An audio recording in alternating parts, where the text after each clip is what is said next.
Break news చూస్తున్నాం. CM Revanth Reddy కేంద్రంపై చేసిన విమర్శలకు ఎంపీ ఈటెల రాజేందర్ కౌంటర్ ఇచ్చారు.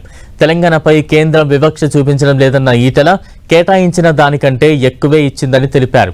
నిధులు ఇవ్వలేదని నిరూపిస్తే దేనికైనా సిద్ధమని ఛాలెంజ్ చేశారు.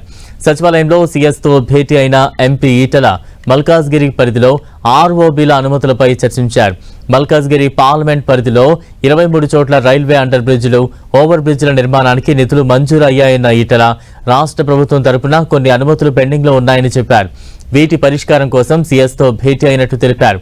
ట్రాఫిక్ మళ్లింపు, భూసేకరణ, పరిహారం చెల్లింపులు తదితర పెండింగ్ అంశాలపై చర్చించారు.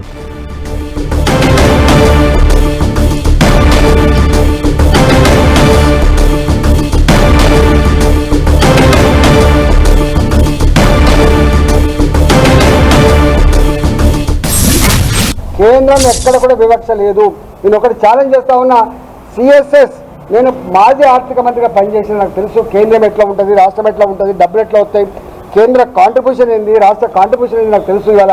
ఇవాళ ఇక్కడ సెంట్రల్లీ స్పాన్సర్ స్కీమ్స్ కింద ఈ 3 సంవత్సరాలు కావస్తుంది. ఈ 3 సంవత్సరాల కాలంలో అడిగిన దానికంటే కేటాయించిన దానికంటే 100 కోట్లు ఎక్కువ ఇచ్చినాయని చెప్పి నేను ఛాలెంజ్ చేస్తా ఉన్నా. కాదని చెప్పగలరా? రమ్మని చెప్పండి.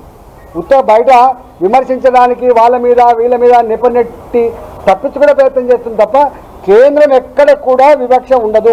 రాష్ట్రాల అభివృద్ధిలోనే దేశ అభివృద్ధి ముడిపడి ఉంది. ఎవరు చెప్పిన మాట? నీతి ఆయోగ్ మొట్టమొదటి సమావేశంలో మోడీ గారు చెప్పిన మాట. ఇవాళ గుజరాత్ మంచిగా ఉండాలి, తెలంగాణ మంచిగా ఉండాలి కోరుతారు ఎవరైనా. అందుకని నేను ఏమంటున్నా, సంకుచితంగా ఉండదు. ముఖ్యమంత్రి ప్రధానమంత్రి, దేశానికి ప్రధానమంత్రి.